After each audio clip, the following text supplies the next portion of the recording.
नमस्कार, स्वागत है आप सभी का YouTube channel knowledge TV Haryana. आज 13 सितंबर सभी हरियाणा वासियों के लिए, महिला, युवा, किसान सभी के लिए 10 बड़ी खबरें, घोषणा, ऐलान दोपहर 3 बजे तक। क्या है पूरी जानकारी, आइए देखते हैं। हरियाणा की सबसे तेज़, सबसे सटीक जानकारी के लिए चैनल को सब्सक्राइब करना ना भूलें। तो चलिए देखते हैं सभी हरियाणा वासियों के लिए आज 13 सितंबर 10 बड़ी खबरें, घोषणा, ऐलान। हरियाणा के लाखों गिग वर्करों के लिए राहत भरी खबर है। अब डिलीवरी बॉय से लेकर ड्राइवर तक सभी को सरकार सामाजिक सुरक्षा के दायरे में लाने जा रही है। इसके लिए श्रम विभाग ने ऑनलाइन पोर्टल बनाया है। पोर्टल पर गिग वर्करों का पंजीकरण किया जाएगा और उन्हें विभिन्न सरकारी योजनाओं से जोड़ा जाएगा। पोर्टल का शुभारंभ जल्द ही किया जाएगा। राज्य में गिग वर्करों की अनुमानित संख्या 3 से 4 लाख है। इनमें e commerce delivery boy, app आधारित टैक्सी, ऑटो चालक, घरेलू सेवा प्रदाता, हेल्थ केयर असिस्टेंट और ऑनलाइन फ्रीलांसर शामिल हैं। अब तक ये कामगार असंगठित क्षेत्र में आते थे, इसके चलते इनकी आय अस्थिर और सामाजिक सुरक्षा सीमित थी। अब इन्हें भी सामाजिक सुरक्षा से जोड़े जाने पर फायदे मिलेंगे। हरियाणा परिवहन, ऊर्जा एवं श्रम मंत्री अनिल विज का कहना है कि सरकार की तरफ से बजट में किए गए वादे के मुताबिक गिग वर्कर को सामाजिक सुरक्षा और सम्मान देने की योजना तैयार हो चुकी है। इसके लिए तैयार पोर्टल जल्द ही लॉन्च करके शुरुआत की जाएगी। इस पहल से गिग वर्करों को सम्मानजनक कामकाजी माहौल होगा, साथ ही प्रदेश की अर्थव्यवस्था में भी उनकी भागीदारी और मजबूत होगी। नई नीति और पोर्टल के माध्यम से गिग वर्कर को वित्तीय स्थिरता, सामाजिक सुरक्षा, स्वास्थ्य बीमा और हादसा बीमा जैसी सुविधाएं मिलेंगी। साथ ही उन्हें भविष्य निधि, पेंशन और कौशल विकास कार्यक्रमों का लाभ भी धीरे धीरे उपलब्ध कराने की योजना है। इससे न केवल कामगारों की सुरक्षा बढ़ेगी बल्कि उन्हें आपातकालीन परिस्थितियों में भी आर्थिक सहायता मिल सकेगी। तो डिलीवरी बॉय से लेकर ड्राइवर तक सबको मिलेगी सामाजिक सुरक्षा। गिग वर्कर भी होंगे सुरक्षित। हरियाणा सरकार ने नई योजना बनाई है तो तैयार कर ली है, जल्दी पोर्टल लॉन्च किया जाएगा। तो जब भी कोई अपडेट आएगी आप सभी को सबसे पहले यहाँ पर मिलेगी। आइए दूसरी बड़ी घोषणा देखते हैं। कृषि विभाग की रिपोर्ट, आधे प्रदेश की फसलें खराब, मंत्री बोले अब 20,000 रुपये देंगे मुआवजा। हरियाणा में बारिश और बाढ़ के कारण फसलों में हुए नुकसान के दायरे को लेकर बड़ा आंकड़ा सामने आ रहा है। कृषि विभाग की रिपोर्ट में ये दायरा ई क्षतिपूर्ति पोर्टल पर दर्ज हुए दावों के मुकाबले 2 गुने तक पहुंच रहा है। कृषि विभाग द्वारा संकलित ये डाटा प्रदेश सरकार को भेज दिया गया। विभाग ने इस संबंध में जिला स्तर पर रिपोर्ट तैयार की है। क्षतिपूर्ति पोर्टल पर अभी तक 25 लाख एकड़ भूमि में खरबा दिखाया गया है, जबकि कृषि विभाग में आंकड़ा 47.7 लाख एकड़ तक पहुंच रहा है। दूसरी ओर फसल खराबे पर मुआवजे को लेकर रोहतक में प्रदेश के पंचायत विकास विभाग के मंत्री कृष्णलाल पंवार ने कहा कि सरकार प्रति एकड़ मुआवजे को 20,000 करने जा रही है। वह रोहतक में जिला कष्ट निवारण व परिवेदना समिति की बैठक लेने पहुंचे थे। सबसे ज़्यादा नुकसान कपास की फसल में होने की रिपोर्ट कृषि विभाग ने भेजी है। कपास में 100% नुकसान का दायरा 3 जिले हिसार, भिवानी और फतेहाबाद में ही 40,000 एकड़ से पार है। 25% नुकसान का दायरा लाखों एकड़ में है। धान में दूसरे नंबर पर सबसे ज़्यादा खराबा है। बाजरा, गवार और अन्य फसल भी पूरी तरह से बर्बाद हुई है। तो 20,000 रुपये अब मुआवजा देंगे। बड़ी अपडेट कृषि विभाग की तरफ से। आइए अगली बड़ी घोषणा देखते हैं। प्रदेश में शिक्षकों की पदोन्नति की प्रक्रिया शुरू। प्रदेश में जेबीटी, जूनियर बेसिक शिक्षक प्रमाण पत्र एवं व्यावसायिक CNV और प्रशिक्षित स्नातक शिक्षक TGT अंग्रेजी शिक्षकों की पदोन्नति की राह आसान हो गई है। प्राथमिक शिक्षा महानिदेशालय ने पदोन्नति के लिए प्रदेश के सभी प्राथमिक जिला शिक्षा अधिकारियों से ब्यौरा मांगा है। दूसरी ओर माध्यमिक शिक्षा निदेशालय ने भी हेडमास्टरों व PGT पोस्ट ग्रेजुएट टीचर शिक्षकों की पदोन्नति के लिए प्रक्रिया शुरू कर दी है। महानिदेशालय की ओर से भेजे गए पत्र के अनुसार जो शिक्षक पदोन्नति की प्रक्रिया भाग नहीं लेना चाहते उन्हें अपनी सहमति शपथ पत्र के साथ देनी होगी। विभाग की ओर से तैयार किए गए मसौदे के पहले चरण में अंतर जिला PRT, JBT और C&V शिक्षक, दूसरे चरण में PM श्री और मॉडल संस्कृति स्कूल, तीसरे चरण में प्रिंसिपल, हेडमास्टर और मौलिक मुख्य अध्यापक, चौथे चरण में PGT, CNV, TGT, HT और नियमित PRT तथा पांचवें चरण में गेस्ट टीचर कैटेगरी के PGT, TGT, HT और PRT शामिल होंगे। तो दिवाली से पहले शुरू होगी शिक्षकों की ट्रांसफर ड्राइव। CMO से मिली मंजूरी।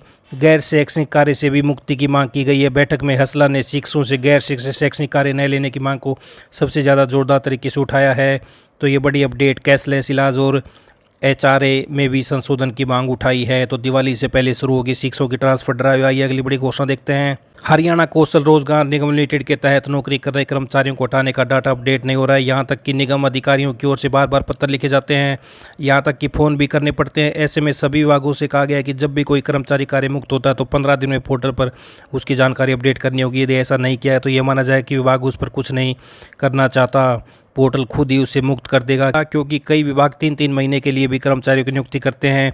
निगम के तहत करीब 1,20,000 कर्मचारी विभागों, बोर्ड, निगमों में काम कर रहे हैं। विभागों की ओर से इनकी नियुक्ति की जाती है। किसी को समय पूरा होने पर हटाया जाता है तो किसी को कार्यकाल आगे बढ़ा दिया जाता है, लेकिन यह डाटा पूरी तरह अपडेट नहीं हो रहा है। आइए अगली बड़ी घोषणा देखते हैं। बैंक लोन डिफॉल्ट करने वालों की मुसीबत और बढ़ने वाली है। रिजर्व बैंक इसके लिए नियमों में बदलाव करने पर विचार कर रहा है।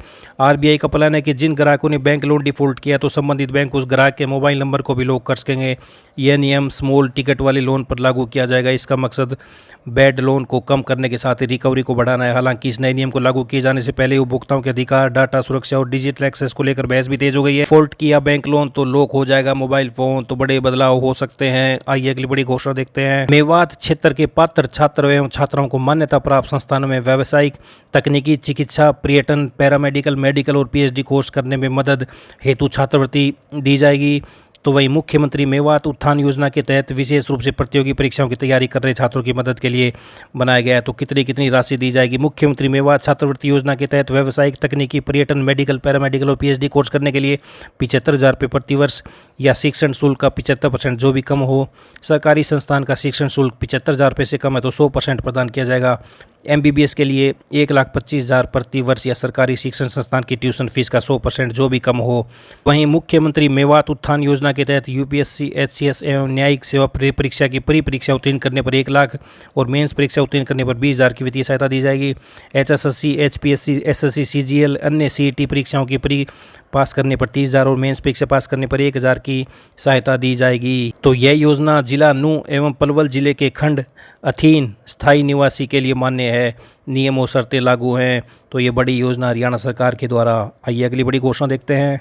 हरियाणा सरकार ने नए आदेश जारी किया है। स्कूलों से संबंधित विभाग ने निर्देश दिए कि DEO और DEO अपने जिले में अधीनस्थ अधिकारियों, BEO, BRC, प्रिंसिपल और हेडमास्टर को आदेश दे कि वे सभी स्कूलों के 100 गज के दायरे में तंबाकू, गुटखा और नशीले पदार्थों की बिक्री और संबंधित गतिविधियों का निरीक्षण करें। यदि किसी प्रकार की गतिविधि पाई जाती है तो उसे संबंधित ग्राम पंचायत और नजदीकी पुलिस अधिकारी कर्मचारी को तुरंत अवगत कराया जाए। सभी स्कूलों के 100 गज के दायरे में इन पदार्थों की बिक्री पूर्णतः रोकने और तत्काल कार्रवाई सुनिश्चित करने के लिए अधिकारियों को निर्देशित किया गया है। तो यह आदेश जारी कर दिया गया है, आप पढ़ सकते हैं। तो ये बड़ी अपडेट। आइए अगली बड़ी घोषणा देखते हैं। हरियाणा के पूर्व मुख्यमंत्री भूपेंद्र सिंह हुड्डा ने कहा कि सरकार बाढ़ पीड़ितों की मदद और उन्हें राहत पहुंचाने के लिए पुख्ता कदम नहीं उठा रही है। सरकार को तुरंत 70,000 रुपये प्रति एकड़ की दर से किसानों को मुआवजा देना चाहिए। तो राज्य के करीब 6,000 गाँव, 11 शहर और 72 कस्बे बाढ़ से प्रभावित है। हरियाणा सरकार को केंद्र से राज्य के लिए मांगना चाहिए विशेष पैकेज। ये कहना है पूर्व CM हुड्डा ने बाढ़ पीड़ित किसानों के लिए मांगा 70,000 रुपये प्रति एकड़ का मुआवजा। आइए अगली बड़ी घोषणा देखते हैं। इस बार मानसून समय से पहले आया था, लेकिन यह समय पर वापसी करेगा। मौसम विज्ञान विभाग ने शुक्रवार को बताया कि दक्षिण पश्चिम मानसून 15 सितंबर के आसपास उत्तर पश्चिम भारत से वापस लौटने की संभावना है। मानसून आमतौर पर 1 जून तक केरल में प्रवेश करता है और 8 जुलाई तक पूरे देश को कवर कर लेता है। यह 17 सितंबर के आसपास उत्तर पश्चिम भारत की से वापसी करना शुरू करता है और 15 अक्टूबर तक पूरी तरह से वापस चला जाता है। IMD ने एक बयान में कहा कि 15 सितंबर के आसपास पश्चिमी राजस्थान के कुछ हिस्सों से दक्षिण पश्चिम मानसून की वापसी के लिए परिस्थितियां अनुकूल होती जा रही हैं। तो समय से वापसी करेगा मानसून। आज 5 जिलों के लिए येलो अलर्ट भी जारी किया गया है। हल्की बूंदाबांदी देखने को मिल सकती है पंचकुला, अंबाला, कुरुक्षेत्र, करनाल और यमुनानगर में। तो ये बड़ी अपडेट। आइए अगली बड़ी घोषणा देखते हैं। हरियाणा रोडवेज चंडीगढ़ से दिल्ली के इंदिरा गांधी अंतर्राष्ट्रीय हवाई अड्डे और उत्तर प्रदेश के जेवर अंतर्राष्ट्रीय एयरपोर्ट तक सुपर लग्जरी बसें चलाने की तैयारी में। इसका प्रपोजल तैयार कर परिवहन विभाग को भेजा गया है। फिलहाल 18 बसें चलाने की योजना है जो अत्याधुनिक सुविधाओं से लैस होंगी। इन बसों से हवाई सफ़र करने वालों को सुविधा मिलेगी। अभी ये तय किया जाना बाकी है कि करीब 2.25 करोड़ की इन बसों को रोडवेज खरीदेगा या फिर किलोमीटर स्कीम के हिसाब से चलाएगा। रोडवेज इससे पहले भी चंडीगढ़ से दिल्ली एयरपोर्ट तक AC बसें चलाता था, पर ये BS4 थी। इनका संचालन दिल्ली में बंद हो गया है। अब जो नई बसें चलेंगी वे BSC 6 होंगी। वहीं रोडवेज को 10 अक्टूबर तक 30 इलेक्ट्रिक बसें मिलेंगी। इनमें से 5 अंबाला, 15 पानीपत और 10 बसें कुरुक्षेत्र में चलाई जाएंगी। अक्टूबर के अंत तक 20 इलेक्ट्रिक बसें और मिलेंगी। जिन शहरों में अभी 5-5 इलेक्ट्रिक बसें चल रही हैं वहाँ अगले 3 महीने में 5-5 बसें बढ़ाई जाएंगी। तो चंडीगढ़ से दिल्ली और जेवर हवाई अड्डे तक सुपर लग्जरी बसें चलेंगी। हरियाणा में अस्पतालों में जल्द भर्ती किए जाएंगे 500 डॉक्टर। हरियाणा के स्वास्थ्य मंत्री आरती सिंह राव ने कहा कि राज्य के अस्पतालों में चिकित्सकों की कमी नहीं रहने दी जाएगी। इन अस्पतालों में सरकार द्वारा जल्द ही 500 चिकित्सकों की भर्ती की जाएगी। इस संबंध में प्रस्ताव तैयार कर लिया गया और भर्ती प्रक्रिया को शीघ्र ही शुरू किया जाएगा। स्वास्थ्य मंत्री आरती सिंह राव शुक्रवार को कुरुक्षेत्र स्थित LNJP अस्पताल में निरीक्षण करने के उपरांत पत्रकारों से बातचीत कर रही थी। तो ये बड़ी अपडेट सामने आ रही है। ये सभी हरियाणा वासियों के लिए आज 13 सितंबर दोपहर 3 बजे तक की बड़ी खबरें। इस वीडियो को ज़्यादा से ज़्यादा लाइक करें, शेयर करें, कमेंट करें, सब्सक्राइब करें ताकि अधिक से अधिक लोगों के पास जानकारी पहुंच सके।